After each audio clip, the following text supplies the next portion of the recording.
Oh, you hear that? Sounds like another Garburator issue. Hi, I'm Graham, expert plumber with Urban Piping. Today I'm going to show you how to repair almost any Garburator using only one tool, whether it be clogged, incapacitated, jammed, or an electrical issue. Here, let me take you there. We want to make sure that the power's off first. You want to actually put your hand physically in the Garburator. Don't worry, with the power off, it's not going to hurt you. Once you stick it down there, move your fingers around to make sure that there's no clogs or debris in there, spoons, forks, or anything your kids might have put down there. Next, you want to hit the reset switch. Do it a couple times for good measures.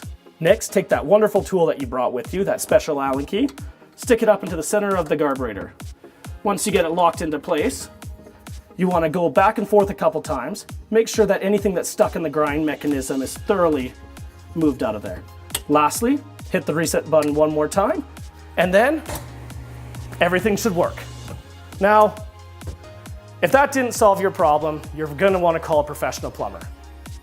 I personally recommend Urban Piping, but that's just me.